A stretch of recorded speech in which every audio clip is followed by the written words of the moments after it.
जब आप label free बनेंगे ना, आपको ये नहीं लगे कि मैं ये जाति का हूँ, मैं ऐसा हूँ, मैं वैसा हूँ, मैं वैसे वाला हूँ, मैं ये सब लेबल्स है। जब लेबल फ्री आप जिएंगे ना, तब आपके जीने में सहजता आ जाएगी। विवेक चूड़ामणि, श्लोका नंबर 370।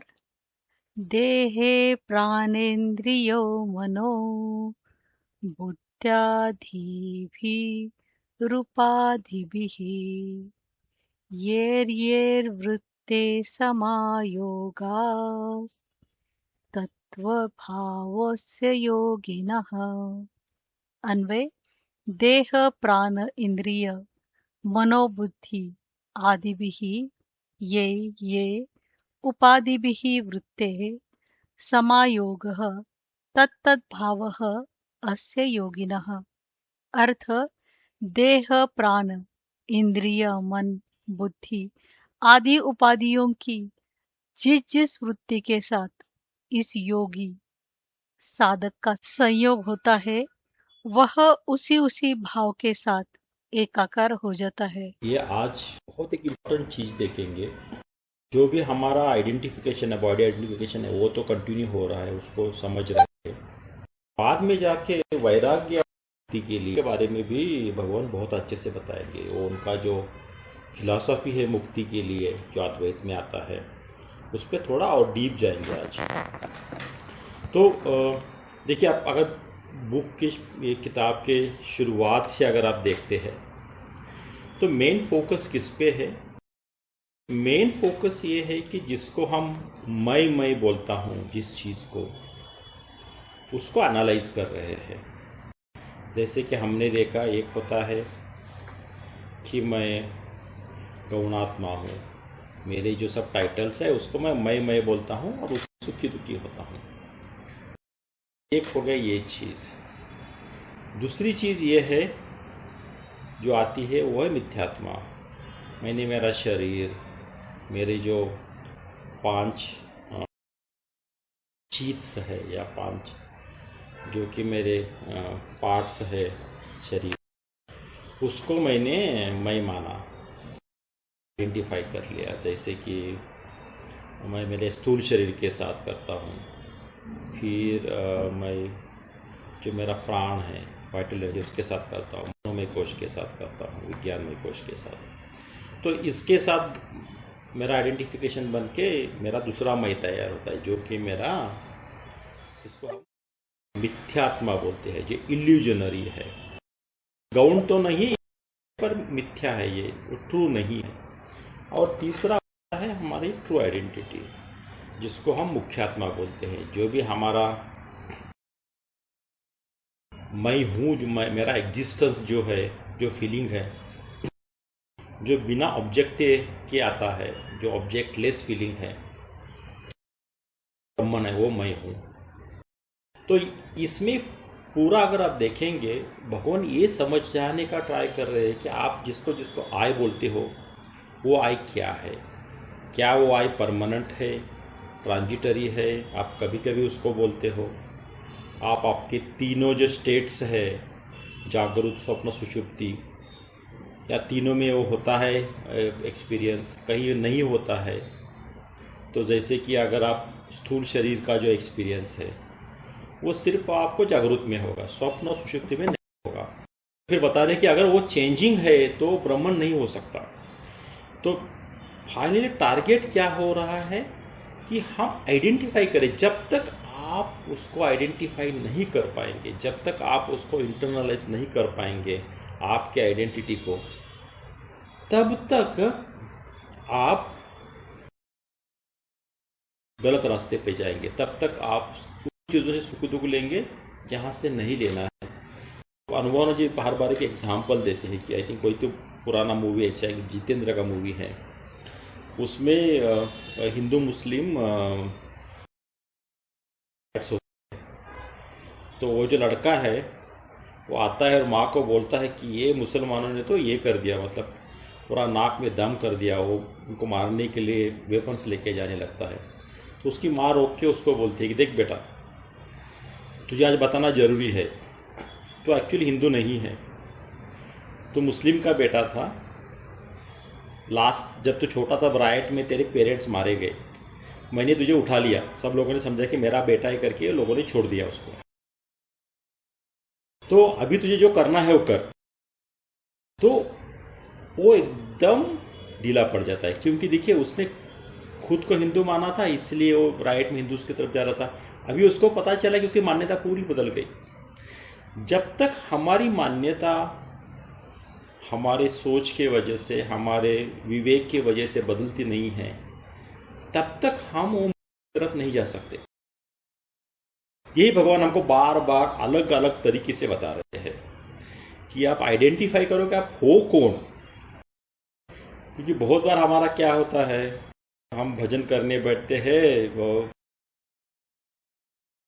भजन करते हैं, भगवान के सामने पूजा करते हैं, पर ये जो इनर आइडेंटिफिकेशन है कि हम भगवान कौन है, हम जिसकी प्रार्थना कर रहे वो है कौन, जो प्रार्थना कर रहे वो है कौन, ये जब तक हमें क्लियर नहीं होता तब तक हम ये बेस लेवल से ऊपर नहीं जा सकते।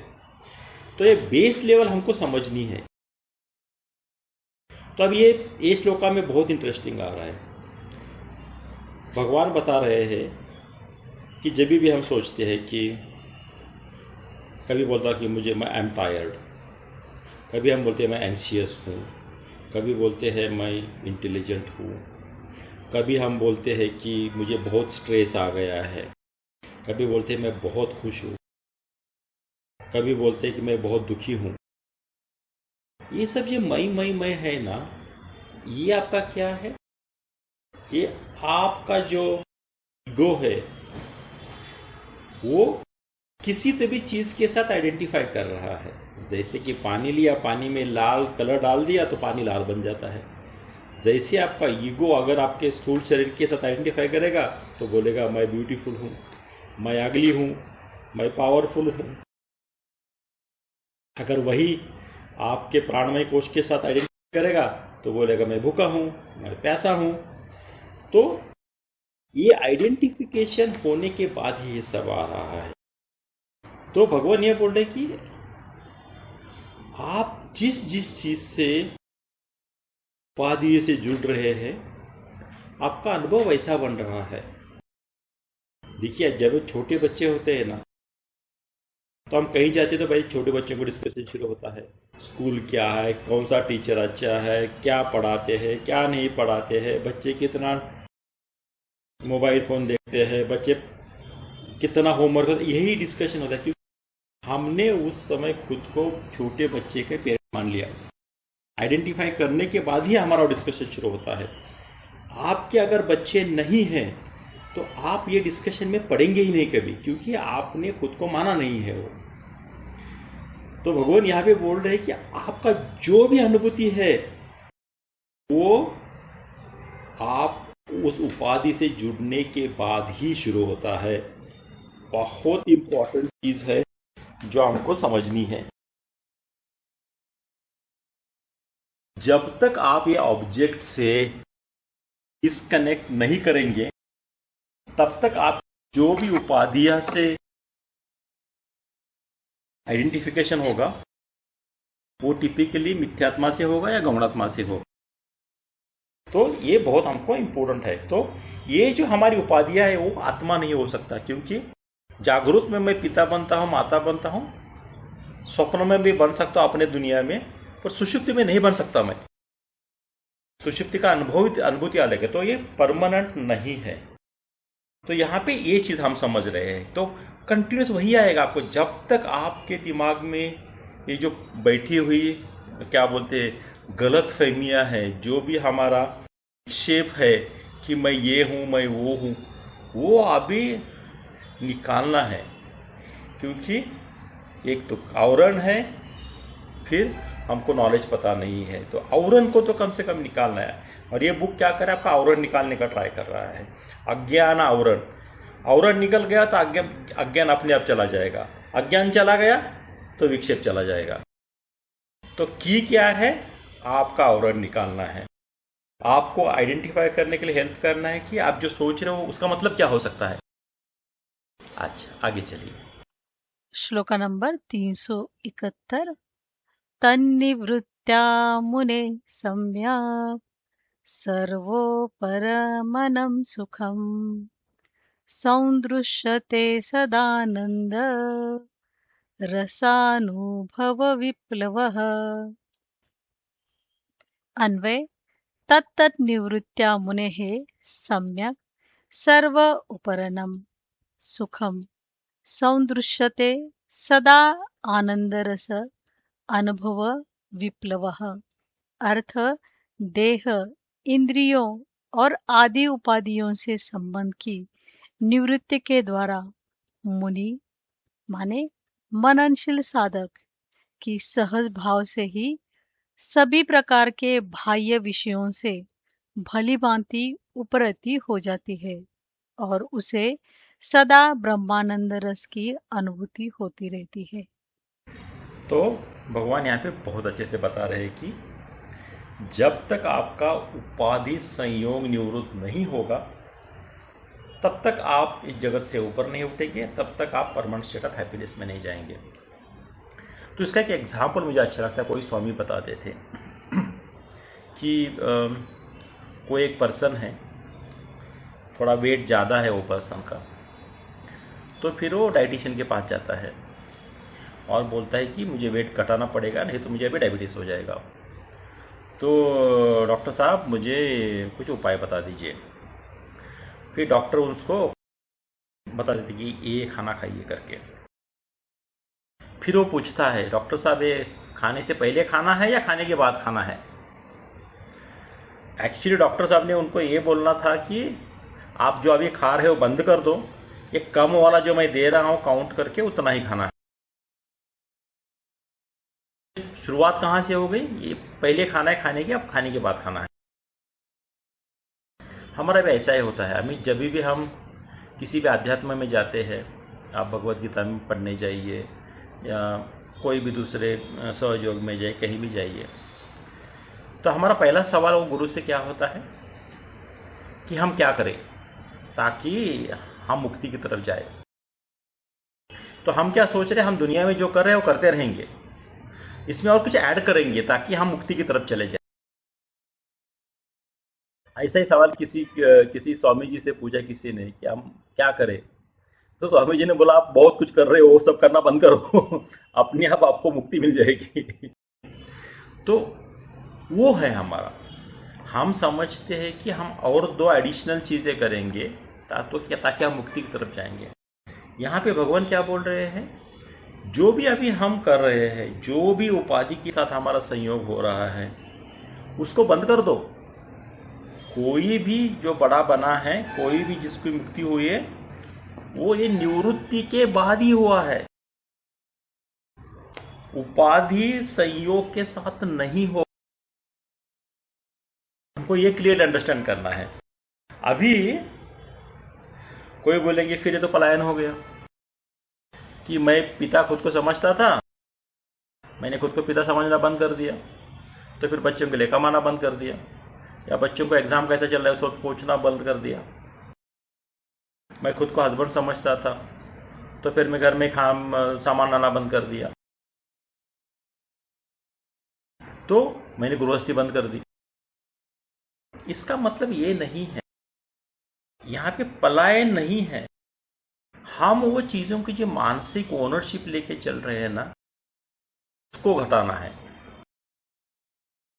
मैंने खुद को, मेरा जो रोल पिता का है वो तो है, इसके लिए जो भी करना है वो मैं करूंगा, पर वो करने से मैं सुखी दुखी नहीं बनूंगा।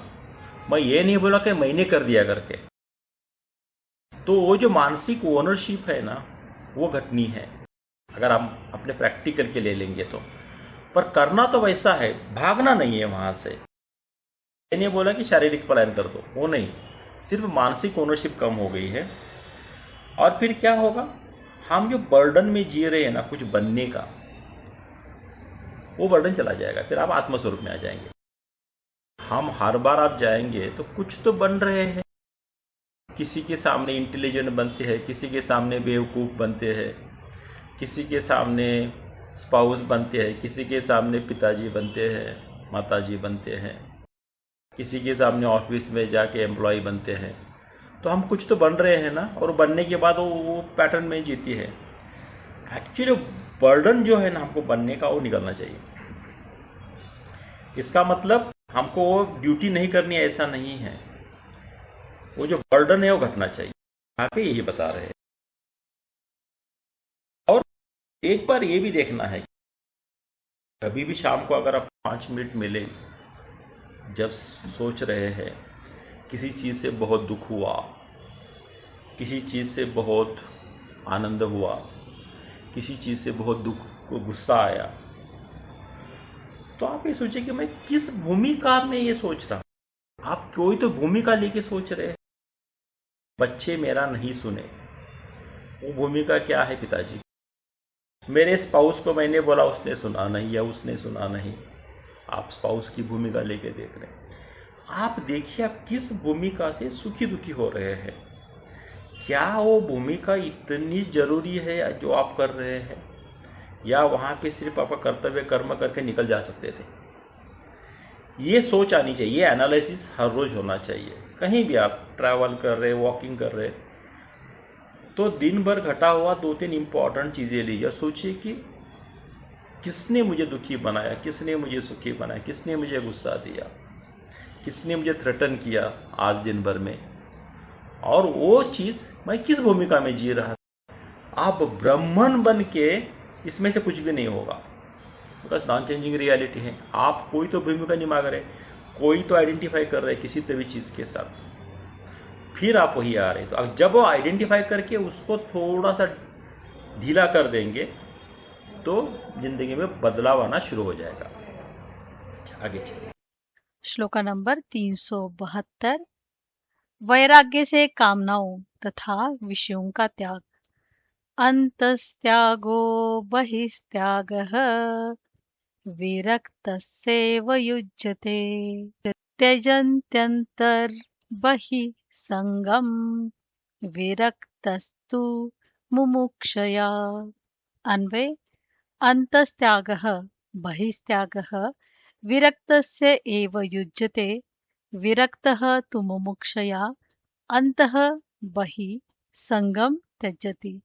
अर्थ आंतरिक माने मन की वासनाओं का त्याग, और बाह्य माने भोग विषयों का त्याग वैराग्यवान व्यक्ति के लिए ही संभव हो पाता है।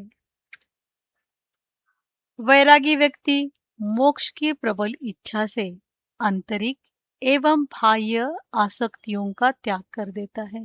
त्याग के बारे में थोड़ा सा डीप जाएंगे भगवान, क्योंकि हम त्याग किस चीज़ का कर सकते हैं? तो कर सकते हैं आंतरिक, एक करते बाह्य बाहरी। जैसे कि जिसको हम आप जिसको बोलेंगे जो ममता है उसकी, और दूसरा है जो अहंता है उसकी। एक आंतरिक है, बाहरी।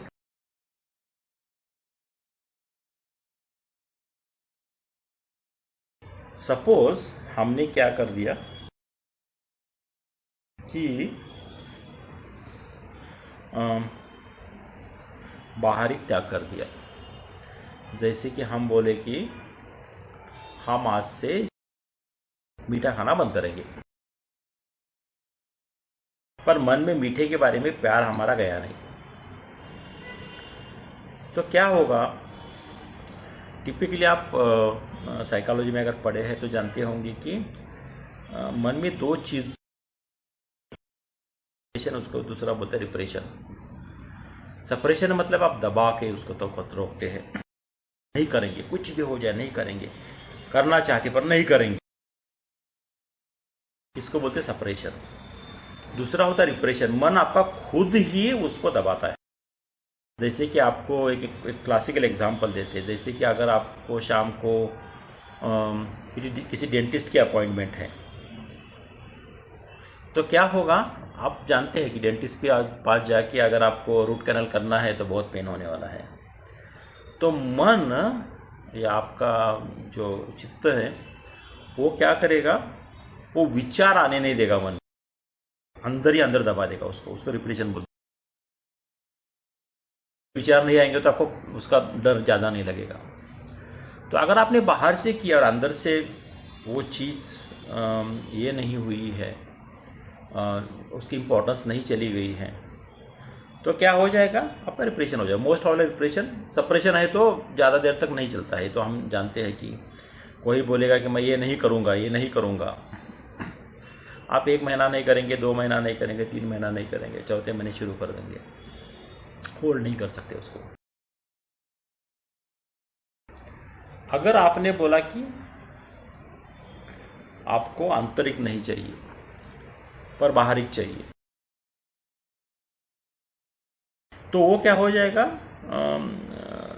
तो विषयासक्ति को छिपाने जैसा हो जाएगा।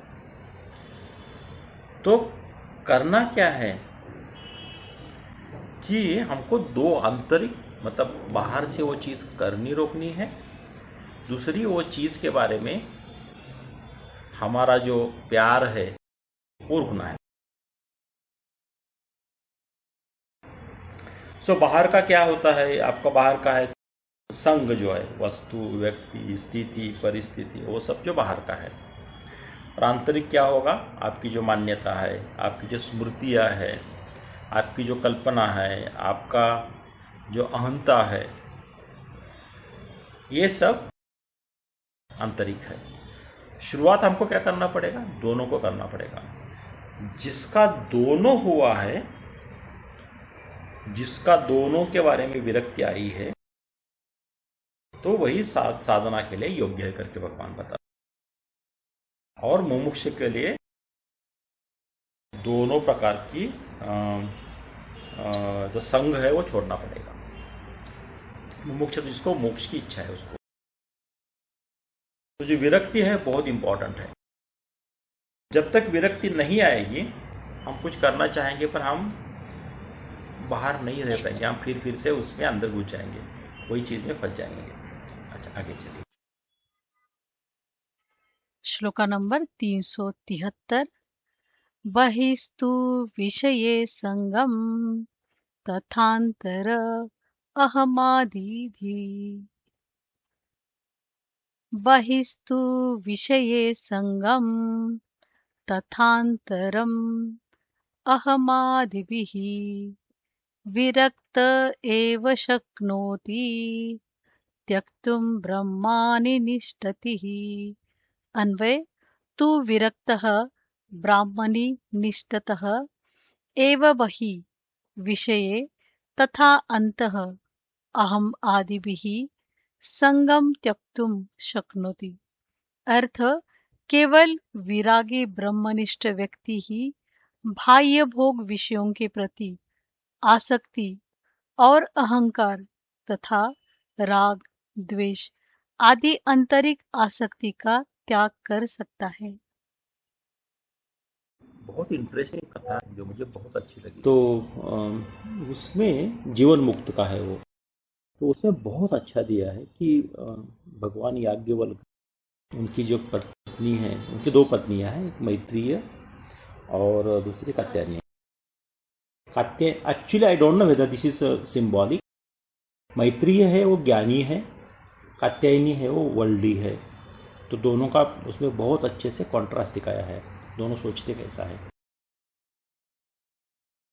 तो पहले वो कात्यायनी को बोलते हैं कि मैं संन्यास लेना चाहता हूँ, छोड़ के जाना चाहता हूँ, मैं दोनों में बांट दूंगा करके, जो भी आश्रम की गाय है और धान है और सब प्रॉपर्टी है। तो वो बोलती कि नहीं, आपको लग रहा है कि आप बूढ़े हो गए, आप तो इतना पैसा कमाते, आपने इतना धन कमाया, आपने इतना नाम कमाया, आप क्यों इसको भोगना नहीं चाहते, आप क्यों जाना चाहते हैं। तो उसका जो थॉट प्रोसेस है वर्ल्डली है, वर्ल्ड की तरफ है। क्यों नहीं, मतलब भगवान इतना दिया आपको, आप क्यों उसको भोगना नहीं चाहते हैं।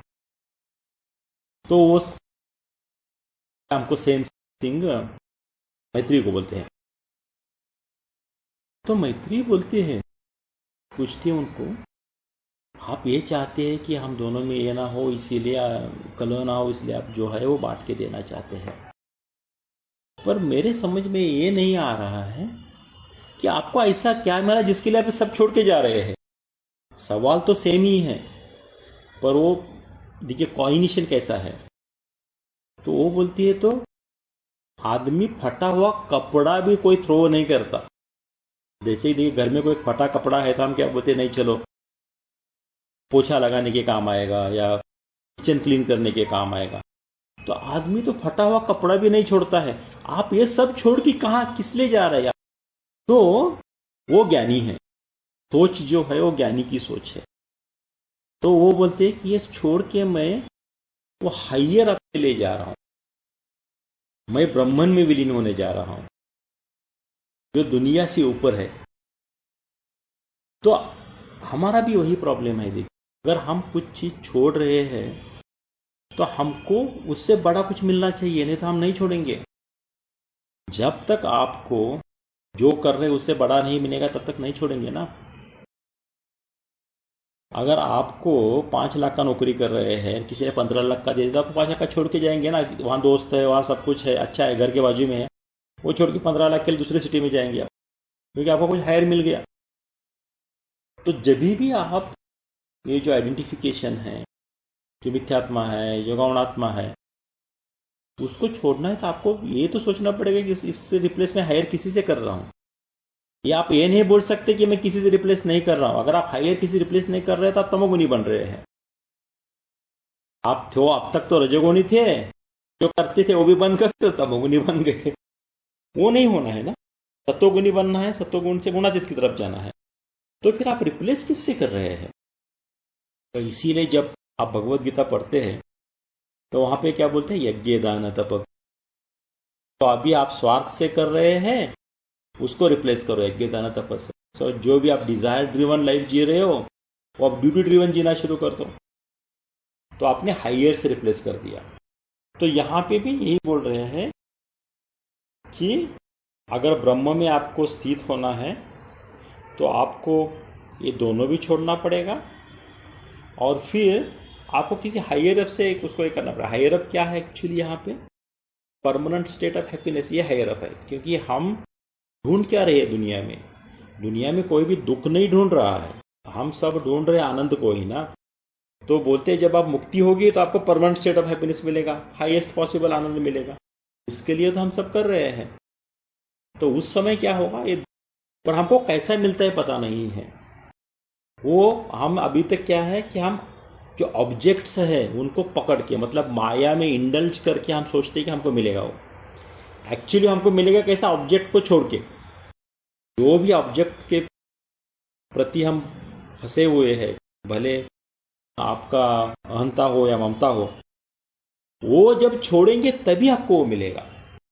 जब आप ऑब्जेक्टलेस अनुभूति में एस्टेब्लिश हो जाएंगे। अभी हम ऑब्जेक्ट के साथ आइडेंटिफाई करते हैं और फिर सुख दुखी होते हैं, वो क्योंकि हम माया में फंसे हैं।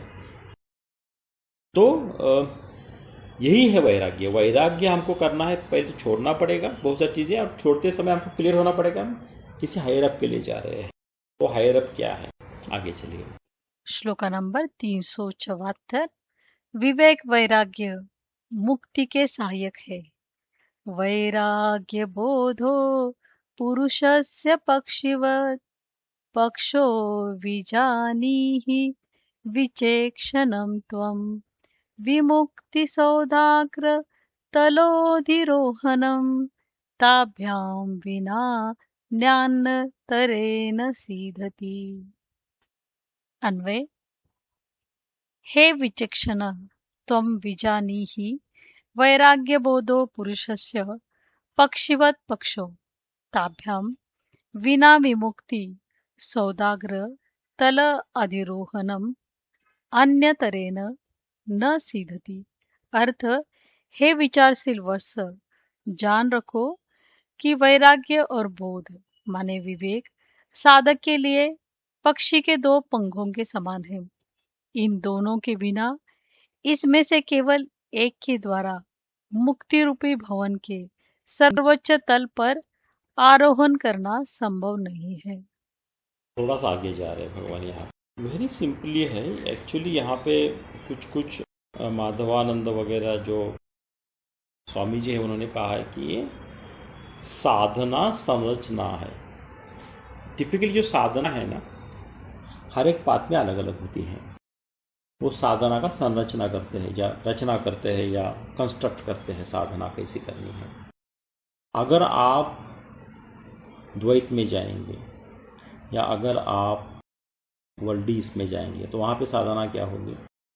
आप जाइए भगवान के हर रोज़ जाइए, पूजा कीजिए, भगवान को प्रसाद चढ़ाइए, नारियल चढ़ाइए, नहीं तो कुछ बलि दे दीजिए, फिर उससे आपकी मनोकामनाएं पूरी हो जाएंगी।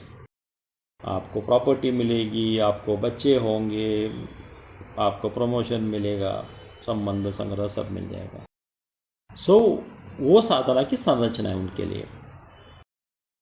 अगर आप जैनिज्म में जाएंगे तो उनकी साधना की कुछ संरचना अलग है। तो वो मन पे कंट्रोल करना है और बिहेवियर को इम्प्रूव करना है, वो होगा। आप बुद्धिज्म में जाएंगे तो साधना की संरचना अलग होगी। तो यहाँ पे ये साधना की संरचना बता रहे हैं। यहाँ पे रफली अगर आप लेंगे तो पहले क्या बोलते हैं, आपका विवेक आएगा। विवेक तो हमने देखा है। विवेक मतलब आप डिस्क्रिमिनेट कर पा रहे हैं, जो भी है वो डिस्क्रिमिनेट कर पा रहे हैं। ये माया है, ये माया नहीं है, ब्रह्मन है। ये मेरे साधना के लिए कंडीसिव है, मेरे साधना के लिए कंडीसिव नहीं है। आप डिस्क्रिमिनेट कर पा रहे हैं, विवेक। फिर उसके बाद आपको क्या जाएगा? वैराग्य। फिर आपकी समाधि लगेगी, फिर प्रबोध होगा, फिर मुक्ति होगी और फिर नित्य सुख आएगा। तो आप किसी भी सिस्टम में ले लीजिए। अगर आप द लेटेस्ट वन जो हम ऑलवेज लेते हैं, वो जो विद्यारण्य स्वामी ने बताया है कि अज्ञान आवरण, फिर विक्षेप, ये तो जीव का नॉर्मल स्टेट आके वहाँ पे रुक गया। फिर आएगा परोक्ष ज्ञान, अपरोक्ष ज्ञान, फिर आत्यंतिक दुख निवृत्ति, फिर निरंकुश तृप्ति। तो ये पाथ बताते हैं। करीबन सिमिलर ही है। यहाँ पे आप देखेंगे इम्पॉर्टेंट क्या है? विवेक, वैराग्य और बोध। बोध मतलब जो हमको समझा है। ज्ञान मतलब भले हमको समझा ना हो, ऐसा हो सकता है। बोध मतलब जो पूरा खुल गया है हमारे लिए। तो आपको विवेक है, वैराग्य है और बोध आ गया। ये अगर जब आ गया तो आप क्या हो गए? मुक्ति की तरफ बढ़ गए। वो इम्पोर्टेंट है यहाँ पे। तो विवेक को बहुत इम्पोर्टेंस दिया जाता है अद्वैत में। आगे चलिए। श्लोका नंबर 375। अत्यंत वैराग्यवत समाधि समाहितस्यैव दृढ़ प्रबोधः प्रबुद्धतत्त्वस्य हि बन्धमुक्तिर्मुक्तौ मनो नित्य सुखानुभूतिः। अत्यंत वैराग्यवत समाधि समाहितस्य एव दृढ़ प्रबोधः प्रबुद्धतत्त्वस्य हि बन्धमुक्तिः मुक्तात्मनः नित्य सुखानुभूतिः। अर्थ, अत्यंत वैराग्यवान साधक को ही समाधि होती है। समाधिवान व्यक्ति का ही तत्वज्ञान दृढ़ होता है। तत्वज्ञानी को ही संसार बंधन से मुक्ति मिलती है और ऐसा मुक्त पुरुष को ही चिरंतन सुख की अनुभूति होती है। तो अभी आप अगर एनालाइज करेंगे कि हमको अभी तक मुक्ति क्यों नहीं मिली है, तो आपको क्लियर हो जाएगा। क्योंकि हमको वैराग्य नहीं आया है अभी तक। अभी भी हम ऑब्जेक्टिफाइड एक्सपीरियंस को सच मानते हैं, ऑब्जेक्टलेस एक्सपीरियंस की तरफ हम गए नहीं हैं। तो यहाँ पे वो क्लियर सीक्वेंस दे रहे हैं। पहली चीज वैराग्य आ गया तो क्या हो जाएगा? समाधि संभव है। तो वैराग्य नहीं है तो क्या होगा कि आप बहुत डिस्ट्रैक्शन में रहेंगे, मन कॉन्सेंट्रेटेड नहीं होगा। फिर जिसको समाधि मिली उसका दृढ़ ज्ञान हो जाएगा, क्लियर है। क्योंकि now you are in right frame of mind. जब आप राइट फ्रेम ऑफ माइंड है तभी आपको ज्ञान होगा, नहीं तो हम गलत ही लेंगे ज्ञान को, नहीं तो हमारे अंदर घुसेगा नहीं हो। फिर जिसको ज्ञान हो गया, तत्व प्राप्ति हो गई, वो बंधन मुक्त हो गया। तत्व पूरा क्लियर होने के बाद ही बंधन मुक्त होगा। बंधन मुक्त हो गया, उसको नित्य सुख, परमानेंट स्टेट ऑफ ब्लिस मिल गया। तो एक सीक्वेंस है। तो इसीलिए वैराग्य की तरफ जाना जरूरी है। और वैराग्य किसको आएगा? जिसको मुमुक्षत्व है। आपको मोक्ष की इच्छा चाहिए ना। आप you are replacing the worldly experience जो अभी आपको आ रहा है, उससे आप परमानेंट स्टेट ऑफ हैप्पीनेस चाहते हैं, मतलब मोक्ष चाहते हैं। तो ये तो रिप्लेस करने के लिए आपके पास कुछ होना चाहिए, तभी आपको वैराग्य। तो नहीं, वैराग्य नहीं आएगा। आप रिप्लेस करेंगे किस चीज़ से? तो इसीलिए बोलते हैं कि स्ट्रांग वैराग्य, मीडियम मुमुक्षत्व जिसको है, उसको मुक्ति की तरफ जाने का चांसेस बहुत ज़्यादा है। जब तक आप मोक्ष का इच्छा नहीं आएगी स्ट्रांगली, तब तक मोस्ट प्रोबेबली आप उधर नहीं जाएंगे। आगे चलिए। श्लोका नंबर 376।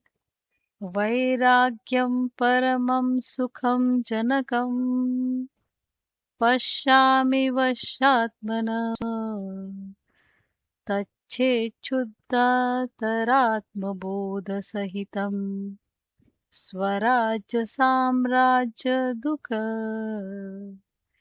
एतद्द्वारं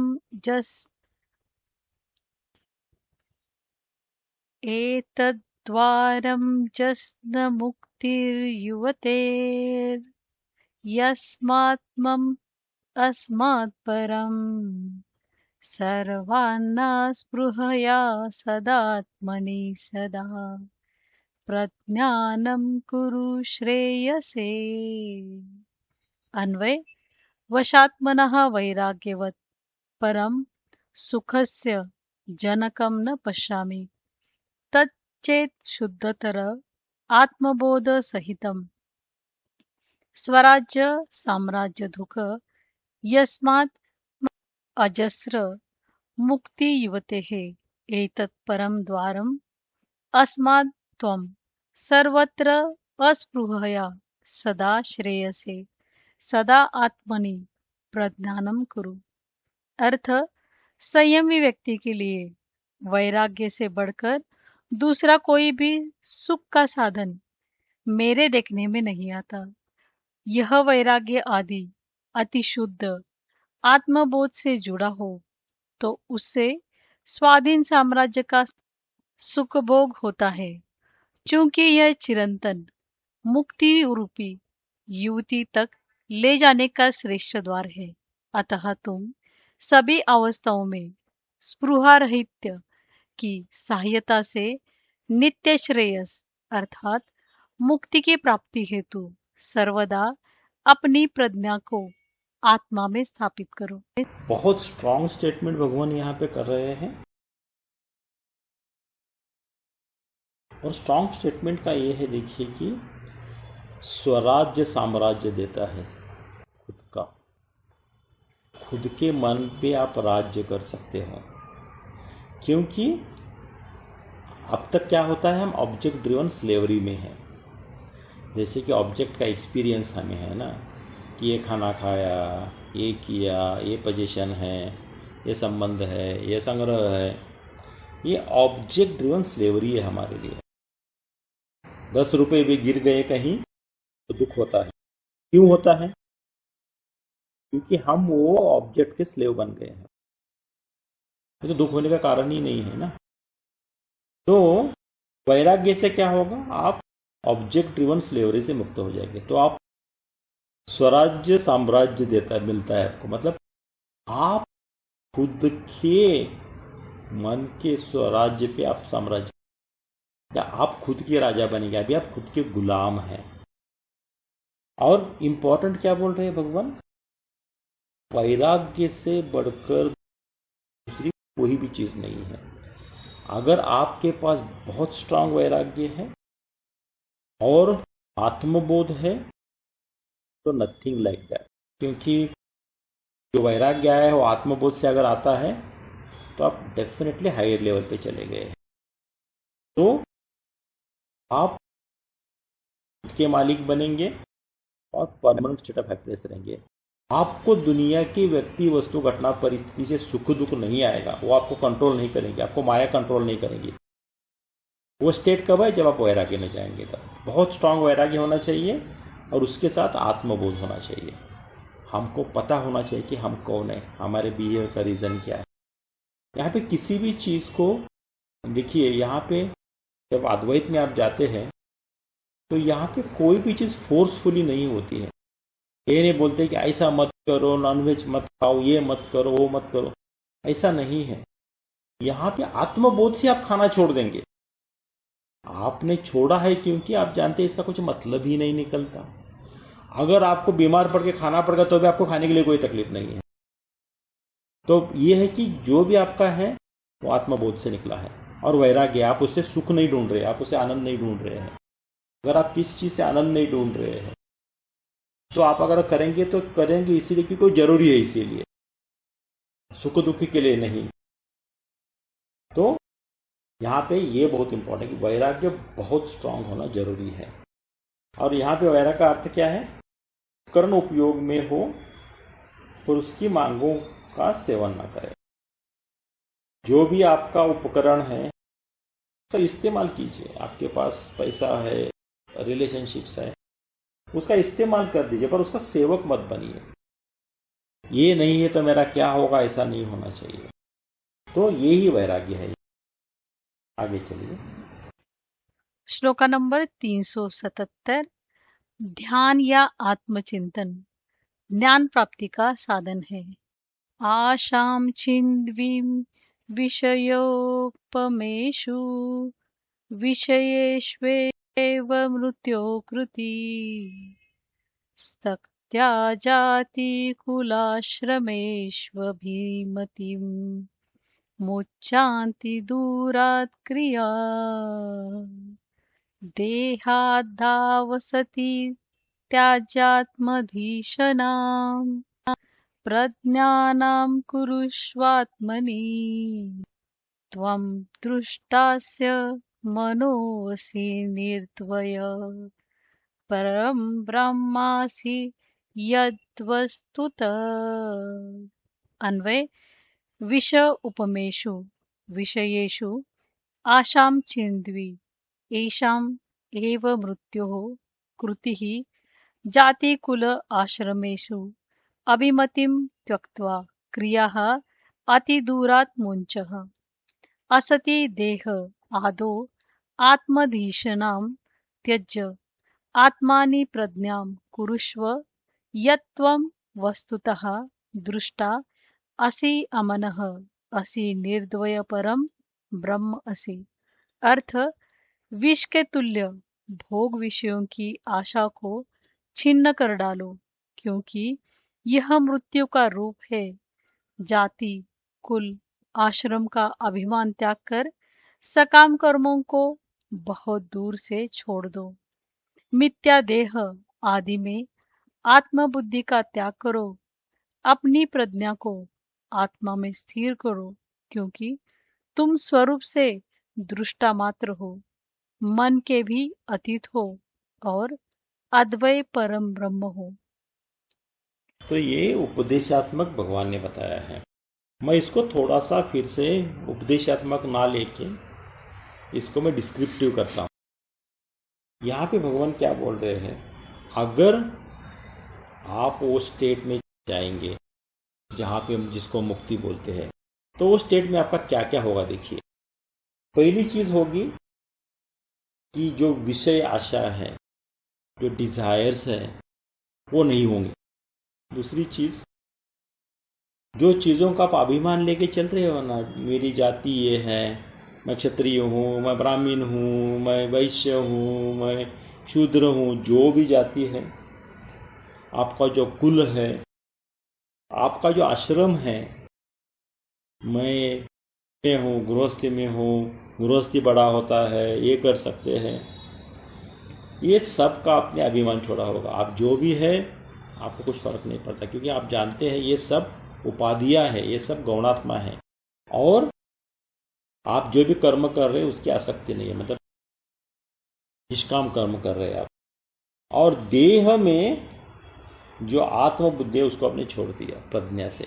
जैसे कि मेरा देह ऐसा है, मुझे ऐसा होना चाहिए, मुझे मुझे क्या बोलते हैं, निरोगी रहना चाहिए, और वो सब छोड़ दिया। उसमें से जो करना है वो कर लिया, पर उसके बाद जो होगा वो भगवान की कृपा।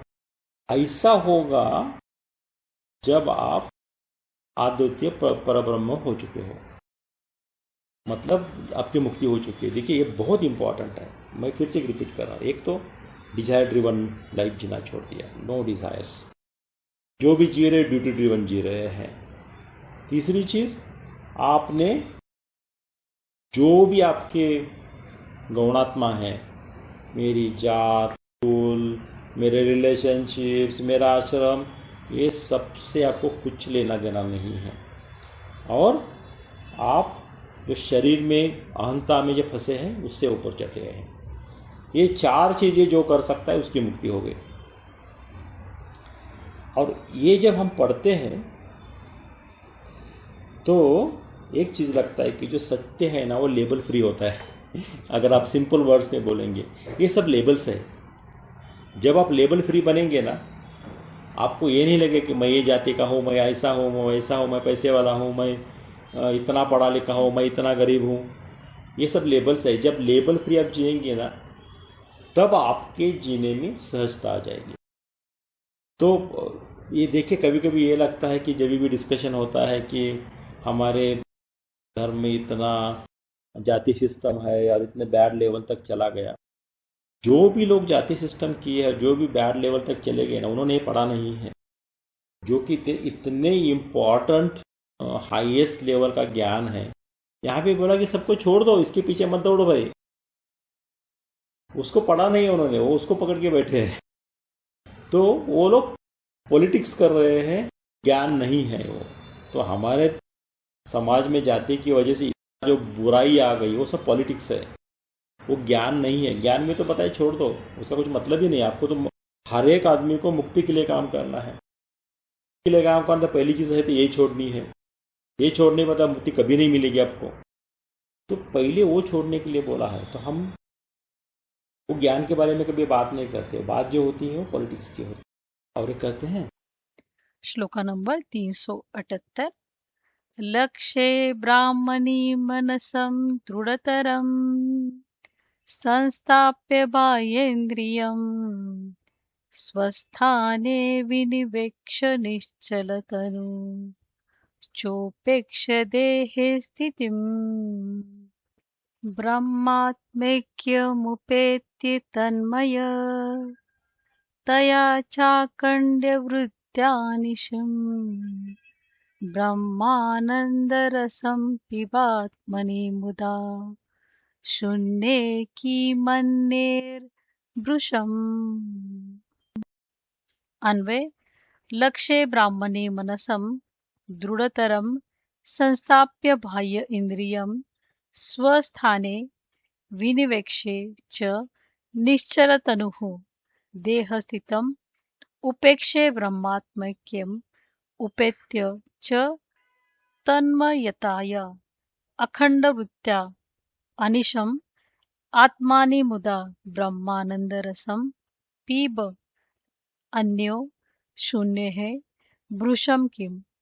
अर्थ, ब्रह्मरूपी लक्ष्य पर मन को खूब दृढ़ता पूर्वक स्थापित करके कर्मेंद्रियों तथा ज्ञानेंद्रियों को बाह्य विषयों से रोककर उनके स्वस्थानों में स्थिर करके शरीर को निश्चल करके और उसके अस्तित्व की उपेक्षा करके बाह्य तथा आत्मा की एकता की अनुभूति करके उसे में तन्मयता पूर्वक अखंड वृत्ति के साथ निरंतर ब्रह्मानंद रस का आस्वादन करते रहो।